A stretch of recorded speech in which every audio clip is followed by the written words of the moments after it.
తెలంగాణ రాష్ట్ర శాసనసభ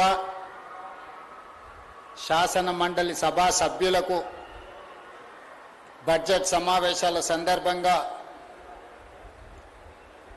క్రీడలను సాంస్కృతిక కార్యక్రమాలను ఏర్పాటు చేసి సభాధ్యక్షత వహించిన క్రీడా శాఖ మంత్రివర్యులు వాకిటి శ్రీహరి గారు, ఈ కార్యక్రమంలో నాతో పాటు ముఖ్య అతిథులుగా విచ్చేసిన శాసన మండలి చైర్పర్సన్ గుత్తా సుఖేందర్ రెడ్డి గారు, శాసనసభ అధ్యక్షులు పెద్దలు గడ్డం ప్రసాద్ కుమార్ గారు, ఉప ముఖ్యమంత్రి వర్యులు మిత్రులు బట్టి విక్రమార్క గారు, సహచర మంత్రివర్గ సభ్యులు, పార్లమెంట్ సభ్యులు, శాసన మండలి సభ్యులు, శాసనసభ్యులు, వివిధ కార్పొరేషన్ల చైర్పర్సన్లు, ఉన్నతాధికారులు, వివిధ పాఠశాలలో చదువుకుంటున్న విద్యార్థులు, పాత్రికేయ మిత్రులు ఈ కార్యక్రమంలో పాల్గొని తెలంగాణ రాష్ట్రం ఒక ఆరోగ్యకరమైన రాష్ట్రం, క్రీడా స్ఫూర్తితో నడుస్తున్న రాష్ట్రమని తెలియజెప్పడానికి విచ్చేసినందుకు మీకు అందరికీ మనస్ఫూర్తిగా ధన్యవాదాలు, కృతజ్ఞతలు తెలియజేస్తున్నా. మిత్రులారా, నిత్యం రాజకీయాలలో మునిగి తేలుతూ నిరంతరం సమస్యలను పరిష్కరించాలన్న ఆలోచనతోటి ప్రజా జీవితంలో ఉండే వాళ్లకు ఒక స్ఫూర్తి, విశ్రాంతి, ప్రజలకు ఒక ఆదర్శ నాయకుడిగా నిలబడడానికి ఇది ఒక మంచి అవకాశం. అందుకే శాసనసభ బడ్జెట్ సమావేశాల సందర్భంగా సభ్యులందరికీ క్రీడల పోటీలను నిర్వహించడం జరుగుతుంది.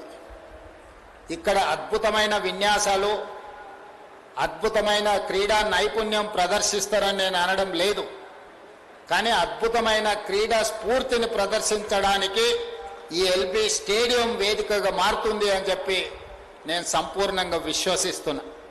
ఈ ఎల్బీ స్టేడియంకి ఒక గొప్ప చరిత్ర ఉంది. ప్రపంచంలోనే పేరుగాంచిన క్రీడాకారులు ఈ మైదానంలో ఆడడమే కాదు, ఈ మైదానంలో శిక్షణ పొందిన వాళ్ళు ఉన్నారు. ఈరోజు నా మంత్రివర్గంలో మహమ్మద్ అజారుద్దీన్ గారు మంత్రిగా ఉన్నారంటే భారతదేశానికి క్రికెట్ కెప్టెన్గా పనిచేసి ఈ దేశానికి వన్నె తెచ్చిన క్రీడాకారుడు ఈరోజు మంత్రివర్గంలో సభ్యులుగా ఉన్నారు. ఈరోజు క్రీడాశాఖ మంత్రిగా పనిచేస్తున్న వాకిటి శ్రీహరి గారు రంజీ మ్యాచెస్ వరకు క్రికెట్లో ఆడిన క్రీడాకారుడు ఈరోజు క్రీడల మంత్రిగా ఉన్నారు. ఈరోజు ఈ కార్యక్రమానికి చైర్పర్సన్గా బాధ్యతలు నిర్వహిస్తున్న రాజ్ ఠాకూర్ ఉమ్మడి రాష్ట్రంలో శాప్ చైర్పర్సన్గా పనిచేసి క్రీడల్ని ఆనాడు ప్రోత్సహించి సానియా మిర్జా లాంటి క్రీడాకారిణులను ఆనాడు ఈ దేశానికి, రాష్ట్రానికి పరిచయం చేసిన సందర్భం. మిత్రులారా, ఈరోజు తెలంగాణ రాష్ట్రంలో ఒకప్పుడు Afro Asian games, world military games, ఇతర అంతర్జాతీయ స్థాయి క్రీడలు నిర్వహించి గచ్చిబౌలిలో అద్భుతమైన స్టేడియంలు నిర్మించుకొని 99, 2004, 2006, 2007 వరకు 7-8 సంవత్సరాలు మన రాష్ట్రం క్రీడల రాజధానిగా రాణించింది. ఆ తర్వాత వివిధ కారణాల చేత తెలంగాణ రాష్ట్రంలో క్రీడల్ని నిర్వహించడం కానీ, అంతర్జాతీయ పోటీలను నిర్వహించడం కానీ తగ్గుకుంటూ పోయింది. చివరికి తెలంగాణ రాష్ట్రం వచ్చిన తర్వాత క్రీడలు కానీ, క్రీడా స్ఫూర్తి కానీ కనుమరుగై క్రీడలు అంటే ఎట్లుంటాయి, ఎక్కడుంటాయి అని వెతుక్కునే పరిస్థితి మన రాష్ట్రానికి దాపురించింది. అందుకే ప్రజాపాలన ఇందిరమ్మ ప్రభుత్వం ఏర్పాటు చేసిన తర్వాత తెలంగాణ రాష్ట్ర ప్రభుత్వం స్పోర్ట్స్ పాలసీని అడాప్ట్ చేసుకోవడమే కాకుండా ప్రపంచ స్థాయిలో జరుగుతున్న పరిణామాలు, వస్తున్న అభివృద్ధి, వివిధ క్రీడలను, వివిధ క్రీడాకారులను, అదేవిధంగా శిక్షణ ఇచ్చే కోచ్లను తీసుకురావడానికి మనకు ఒక అడ్వైజర్ను కూడా ఏపీ జితేందర్ రెడ్డి గారిని, ఒలింపిక్ అసోసియేషన్ ప్రెసిడెంట్ని ఈరోజు తెలంగాణ రాష్ట్ర ప్రభుత్వం అడ్వైజర్గా పెట్టుకొని ఒక స్పోర్ట్స్ పాలసీని తెలంగాణ రాష్ట్రం అడాప్ట్ చేసుకోవడం జరిగింది. ఎక్కడైనా ఏ ప్రభుత్వమైనా మంచి పరిపాలన అందించాలంటే ఆ ప్రభుత్వానికి విధి విధానాలు ఉండాలి. ఆ విధి విధానాలు సామాన్యులకు కూడా అందుబాటులోకి ఉండే విధంగా నిర్ణయం తీసుకోవాలి.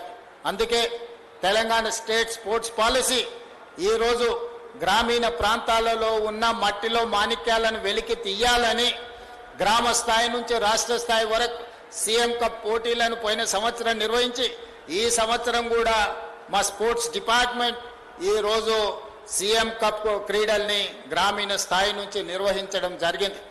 అంతర్జాతీయ స్థాయిలో సుఖేందర్ రెడ్డి గారు చెప్పినట్టు ఒలింపిక్స్లో మనకు ఎక్కడ కూడా పథకాల సంగతి దేవుడెరుగు, పోటీలోకి ఎంట్రీ లెవెల్ క్వాలిఫికేషన్ కూడా మనకు రావడం లేదు. దీనికి ప్రధానమైన కారణం పాలకులు క్రీడల మీద దృష్టి పెట్టకపోవడమే. నేను ఆ మధ్యకాలంలో సౌత్ కొరియాకు వెళ్ళిన ఆ మొత్తం దేశ జనాభా ఒక తెలంగాణ జనాభా అంతా కూడా లేదు. సౌత్ కొరియాలో సౌత్ కొరియన్ స్పోర్ట్స్ యూనివర్సిటీకి వెళ్ళిన యూనివర్సిటీ ఒక 30 ఎకరాలలో ఉండే క్యాంపస్. ఆ 30 ఎకరాలలో ఉండే క్యాంపస్కి చిన్న మన రాష్ట్రాన్నంతా లేని దేశానికి ఒలింపిక్స్లో 32 గోల్డ్ మెడల్స్ వచ్చినాయి. 32 గోల్డ్ మెడల్స్ ఆ దేశానికి వస్తే ఒక సౌత్ కొరియన్ స్పోర్ట్స్ యూనివర్సిటీకి 16 గోల్డ్ మెడల్స్ వచ్చిన ఒక యూనివర్సిటీలో మేము వెళ్ళినప్పుడు మమ్మల్ని స్వాగతించడానికి ఆ కళాశాల విద్యార్థిని వచ్చింది. ఆ విద్యార్థిని నాకు బొకే అందించిన తర్వాత పరిచయం చేస్తే, వాళ్ళ యాజమాన్యం నాకు పరిచయం చేస్తే, ఆ అమ్మాయికి ఆర్చరీలో ఒలింపిక్స్లో 2 గోల్డ్ మెడల్స్ సాధించింది. సౌత్ కొరియన్ ఒక young girl, she has received 2 gold medals in Olympics. మనం నిజంగా ఆలోచన చేయాలి. 140 కోట్ల జనాభా ఉండి ఒక్క గోల్డ్ మెడల్ను తెచ్చుకోలేకపోతే 3-4 కోట్ల జనాభా ఉండే సౌత్ కొరియా 32 గోల్డ్ మెడల్స్ తీసుకొని ఒక్క యూనివర్సిటీ 16 గోల్డ్ మెడల్స్ తెచ్చుకుందంటే ఆ దేశ పౌరులకు ఉన్న పట్టుదల మనకు లేని విషయాన్ని ఈరోజు మనందరం గుర్తు తెచ్చుకోవాలి. అందుకే క్రీడల్ని ప్రోత్సహించాలన్న ఉద్దేశంతో వరల్డ్ కప్ ఛాంపియన్ సాధించిన సిరాజుద్దీన్ని ఈరోజు గ్రూప్ 1 జాబ్ డిఎస్పీగా రాష్ట్ర ప్రభుత్వం ఇచ్చింది. వరల్డ్ ఛాంపియన్షిప్ సాధించిన నిఖత్ జరీన్ బాక్సింగ్లో ఛాంపియన్షిప్ సాధిస్తే నిజామాబాద్ ఒక poorest of the poor family నుంచి వచ్చిన అమ్మాయికి ఈరోజు గ్రూప్ 1 జాబ్ డిఎస్పీ జాబ్ ఇవ్వడమే కాకుండా 2 కోట్ల రూపాయల నగదు ఇచ్చి అన్ని రకాలుగా ప్రోత్సహించే పరిస్థితి.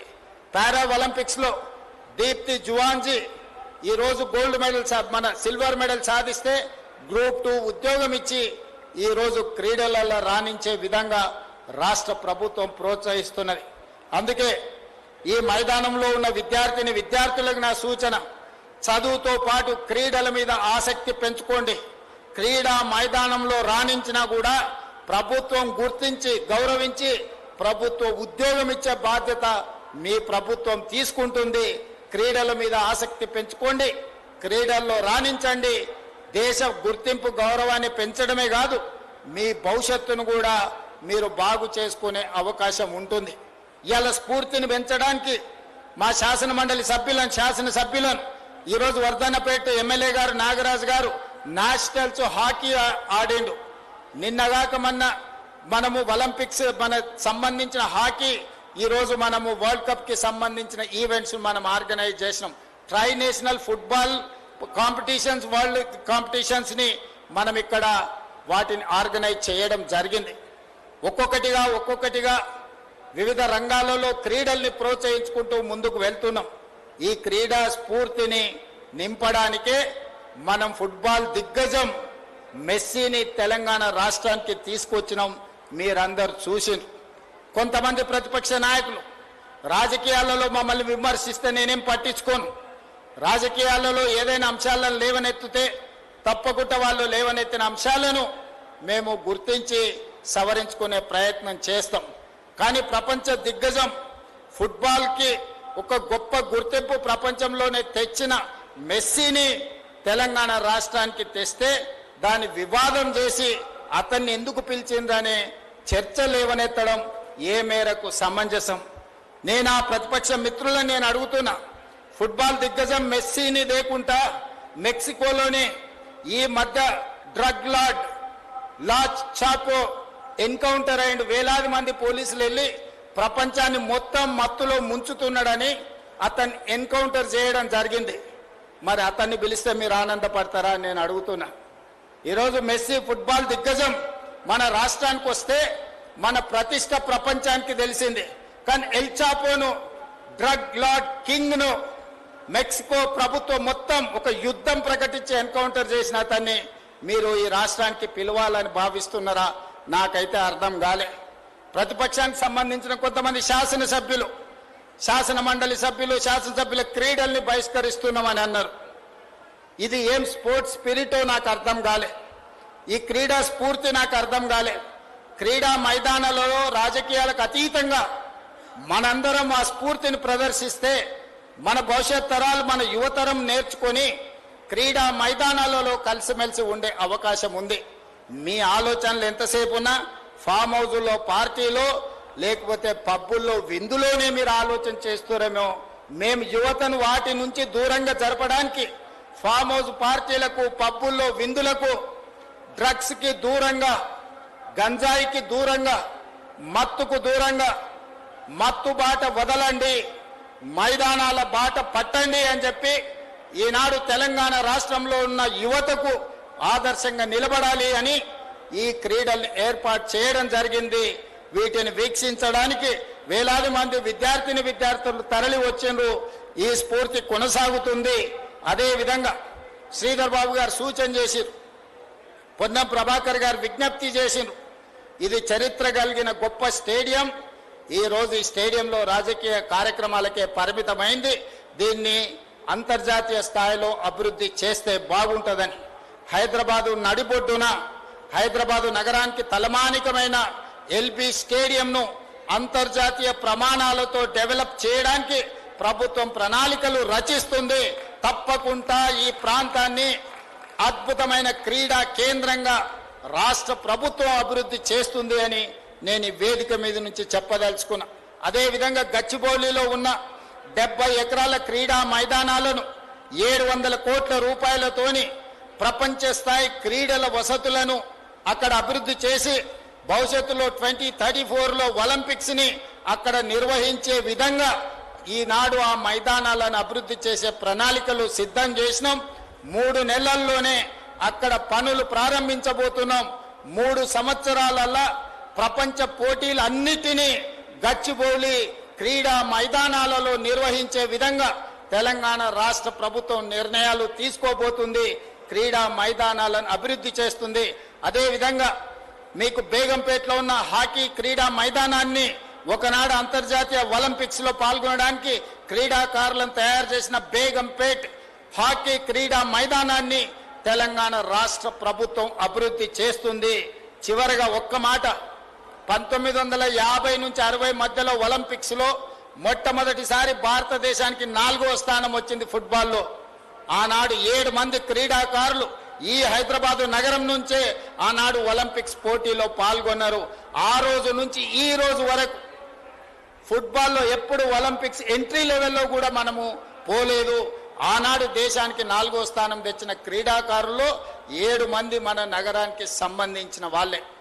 ఒకప్పుడు ఫుట్బాల్కి, హాకీకి, క్రికెట్కి మన రాష్ట్రం, మన నగరం పేరు ప్రఖ్యాతులు తెచ్చింది దేశానికి. ఇవాళ క్రీడల్లో వెనుకబడ్డాం. అయినా క్రీడా స్ఫూర్తిని ప్రదర్శించి క్రీడల్ని అభివృద్ధి చేయడానికి రాష్ట్ర ప్రభుత్వం కార్యాచరణను తీసుకొని ముందుకు వెళ్తుంది. మీ అందరు సహకారం ఉండాలని ఇక్కడికి విచ్చేసిన విద్యార్థులందరూ పెద్ద ఎత్తున ప్రభుత్వ నిర్ణయాన్ని చప్పట్లతో సమర్థించాల్సిందిగా కోరుకుంటూ మీ అందరి దగ్గర సెలవు తీసుకుంటున్న ధన్యవాదాలు మిత్రులారా.